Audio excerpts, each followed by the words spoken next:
बिस्मिल्लाहिर्रहमानिर्रहीम। काश्तकार भाइयों अस्सलाम वालेकुम।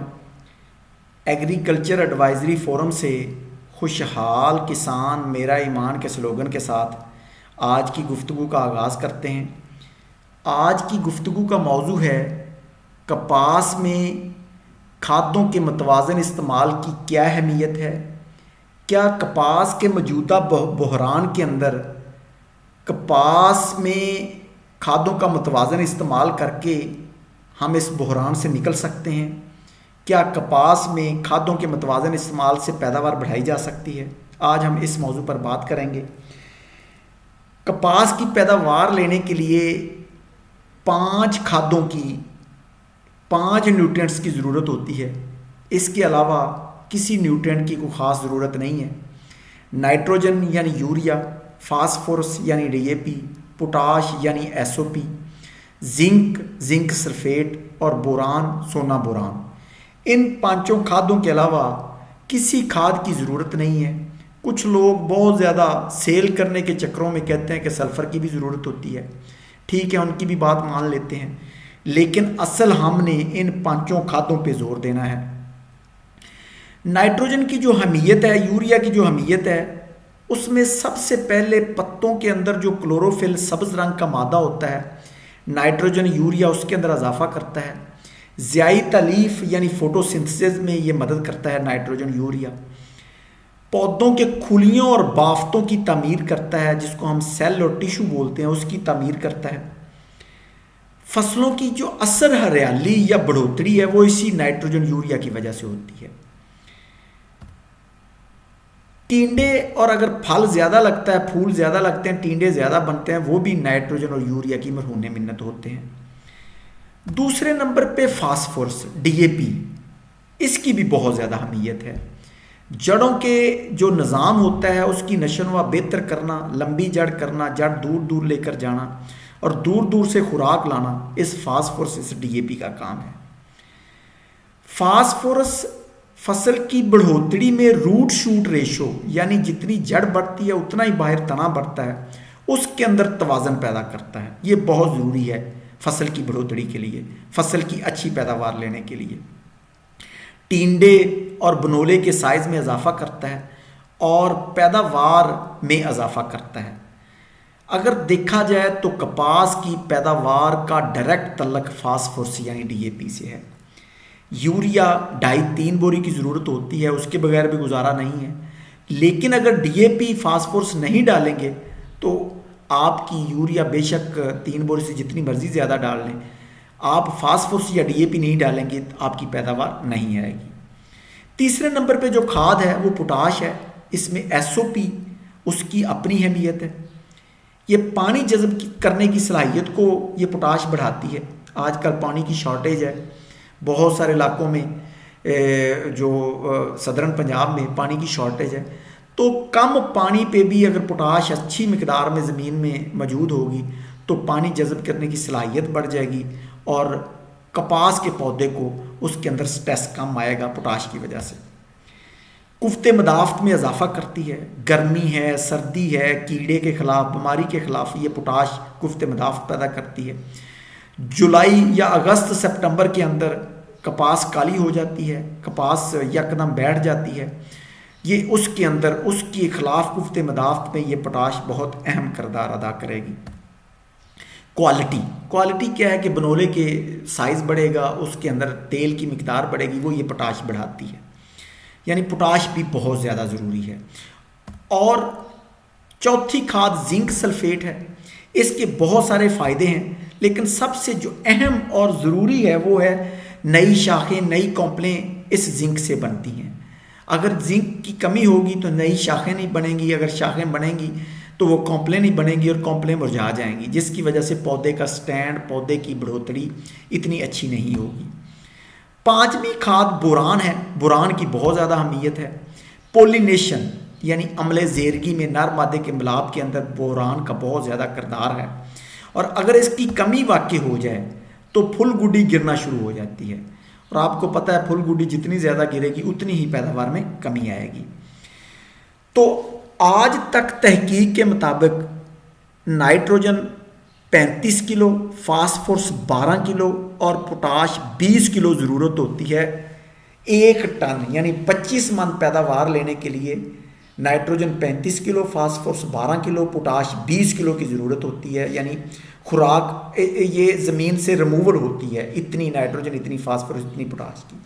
और ये मिकदार पूरी करने के लिए, ये जो रिमूवल है पूरा करने के लिए हमें यूरिया 3.25 बोरी देनी पड़ेगी, सोना DAP 1.5 बोरी देनी पड़ेगी और SOP 1 बोरी देनी पड़ेगी।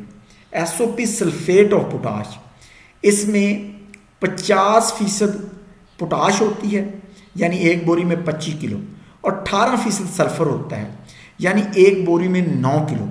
अगर पोटाश तीसरे नंबर पे खुराक है, मैंने जैसा कि शुरू में बताया कि सल्फर की इतनी ज़रूरत नहीं है जितनी बेचने वालों ने इसकी कमी कर दी है।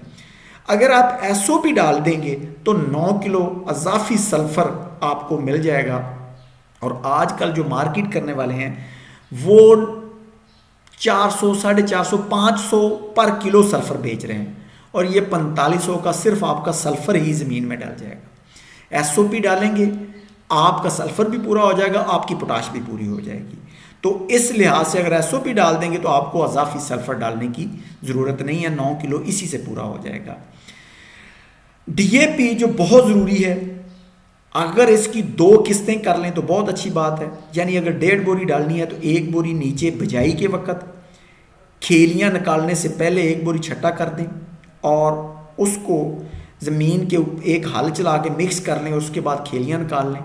या अगर ड्रिल करनी है तो ड्रिल करने में 1 DAP नीचे वो ड्रिल करती है और ऊपर वो बीज गिराती है, तो वो ड्रिल के ज़रिए आप 1 बोरी नीचे डाल दें और आधी बोरी 30 से 40 दिन बाद आप फ्लड के ज़रिए या कीरे के ज़रिए आप उसको डाल सकते हैं। और जो अगर आपने नीचे बिजाई के वक्त नहीं DAP डाली तो फिर आप 30 से 40 दिन के बाद 1.5 बोरी इकट्ठी भी डाल सकते हैं। लेकिन फिर अगर आपने बिजाई पे नहीं डाली तो फिर 30 से 40 दिन बाद 1 बोरी डाल दें और 10-15 दिन ठहर के आधी बोरी बाकी बाद में फ्लड कर दें या इरिगेशन या छट्टे के ज़रिए डाल दें। पोटाश, जैसा कि मैंने बताया कि ये 9 किलो अजाफी सल्फर, आपकी पोटाश भी पूरी हो जाएगी, आपका सल्फर का शौक भी पूरा हो जाएगा। इसको भी 2 किस्तों में डालें। अगर 1 बोरी डालनी है तो आधी बोरी आपने DAP के साथ खेलियां निकालने से पहले छटा कर दें और आधी बोरी 40 से 50 दिन बाद आप ड्रम के ज़रिए या आप छट्टा करके केरा करके आप पोटाश डाल दें। लेकिन ज़्यादा अच्छा यही है कि आप ड्रम के ज़रिए फ्लड करें।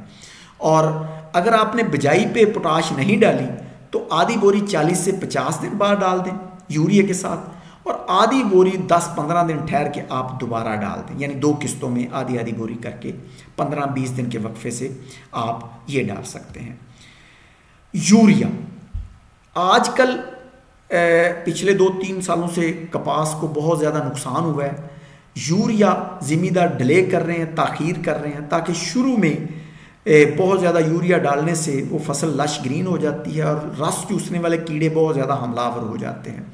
सब्ज़ तेला, सफ़ेद मक्खी, थ्रिप्स, वो जितना जल्दी हमला आवर होगा, जितनी फसल लश ग्रीन होगी उतना ही फसल का नुकसान होगा। आजकल सेक्रेटरी एग्रीकल्चर या बाकी बहुत सारे लोग इस चीज़ पे जोर दे रहे हैं, पहले 90 दिन आप किसी पेस्टिसाइड का स्प्रे ना करें। तो उसके लिए ज़्यादा ज़रूरी है कि आप पहले 40-50 दिन यूरिया ना दें। अगर तो DAP नीचे डाल दिए तो ठीक है, लेकिन अगर DAP 30 दिन बाद शुरू की है तो यूरिया 45-50 दिन बाद शुरू करें। लेकिन जब डोडियाँ बने और फूल बने उस वक्त यूरिया ज़रूर दें और टिंडे बनते वक्त भी यूरिया ज़रूर दें। कुछ लोग कहते हैं कि नहीं, ये यूरिया की जगह हम कैन दे सकते हैं, कैन ज़्यादा फ़ायदा देता है, यूरिया नुकसान करता है। यूरिया का अपना किरदार है। कैन आधी बोरी यूरिया के बराबर है, उसकी ताकत कम है, वो 1600 की है और यूरिया 1750 की है। तो कैन भी डाल सकते हैं, लेकिन आधी बोरी यूरिया 1 कैन के बराबर है। तो आपने जिधर कैन की बोरी डालनी है उधर आप आधी बोरी यूरिया दे दें, आधी बोरी यूरिया से ज़्यादा ना दें। आपकी 850-900 की आपकी यूरिया होगी और आपकी बचत भी हो जाएगी और आपकी वो जो है ना नाइट्रोजन भी ज़्यादा नहीं डलेगी और आपका ज़्यादा लश ग्रीन फसल भी नहीं होगी। तो मेरा यही मशवरा है कि 45-50 दिन बाद यूरिया शुरू करें, लेकिन आधी बोरी हर 15 दिन बाद 20 दिन बाद आधी बोरी यूरिया देते रहें। और उसके साथ अगर आपने डीएपी 30 दिन बाद दिया तो आधी बोरी एक दफ़ा दे दें और पोटाश दे दें। और ये फिर आप यूरिया शुरू करके डोडियाँ और फूल बनते वक्त और टींडे बनते वक्त आप यूरिया का एक बोरी कर दें या उस वक्त कमी ना आने दें। जिंक सल्फेट जैसा कि मैंने बताया है बहुत ज़रूरी है, बोरान बहुत ज़रूरी है। 6 किलोग्राम फ़ी एकड़ जिंक दें, 3 किलोग्राम फ़ी एकड़ बोरान दें, बवक्ते बिजाई दें, खेलियाँ निकालने से पहले या ड्रिल के वक्त दें। लेकिन अगर आप बिजाई पे ना दे सकें तो 45 से 50 दिन बाद जब यूरिया शुरू करें तो जिंक भी साथ दे दें और बोरान भी साथ दे दें। लेकिन जिस वक्त जिंक देनी है उस वक्त डीएपी उस ड्रम के अंदर उसको मिक्स नहीं करना। हाँ, अलग अलग छट्टा कर सकते हैं। अगर छट्टा करना है तो जिंक और डीएपी का इकट्ठा छट्टा भी कर सकते हैं, लेकिन ड्रम के अंदर इसको मिक्स नहीं करना। कपास की अगर कोई उसके ऊपर स्ट्रेस आया हो, उसकी बढ़ोतरी रुकी हुई हो और बाद का तो जुलाई में जो अगस्त में बारिशें आने से कपास काली हो जाती है, उसके अंदर रेजिस्टेंस डेवलप कुफ्ते मदाफ्त पैदा करने के लिए एक फार्मूला है, बड़ा शानदार फार्मूला है। यूरिया 1.5 किलो अलग इसको मिक्स कर लें किसी बर्तन के अंदर। पोटाश 2 किलो, पोटाश असल करदार है जो कुफ्ते मदाफ्त पैदा करती है और जितने भी ये टानक आपको देते हैं वो पोटाश उसके अंदर होती है। 2 किलो पोटाश, जिंक सल्फेट जो आम जिंक है और पोटाश भी आम सोना की या किसी भी कंपनी की, जिंक भी सोना जिंक या आम 200 ग्राम जिंक लेनी है। बोरान बोरिक एसिड वो भी 100 ग्राम लेना है। मैग्नीशियम सल्फेट ये आम मंडी से मिल जाएगा, मार्केट से मिल जाएगा, 300 ग्राम लें और इन चारों पांचों को अलग अलग मिक्स कर दें। 100 लीटर पानी के अंदर डाल के इसको स्प्रे करें। अगर आपको मैग्नीशियम नहीं मिलता तो आम यूरिया लेके 1.5 किलो यूरिया लेके, आम पोटाश 2 किलो लेके ये मिक्स करना थोड़ा सा मुश्किल होगा, लेकिन इनको इकट्ठा मिक्स नहीं करना, अलग अलग मिक्स करना है। जिंक सल्फेट बोरान उनको अलग अलग लेके आप 3 स्प्रे जून की एंड पे, जुलाई में, अगस्त में स्प्रे करेंगे तो आपकी रुकी हुई कपास उसकी बढ़ोतरी शुरू हो जाएगी और आपकी जो जुलाई अगस्त के अंदर, अगस्त सितंबर के अंदर कपास काली होती है उसके खिलाफ भी कुफ्ते मदाफ्त मिलेगी। बहुत शुक्रिया, ये था आज का मौजू। अल्लाह हाफिज़।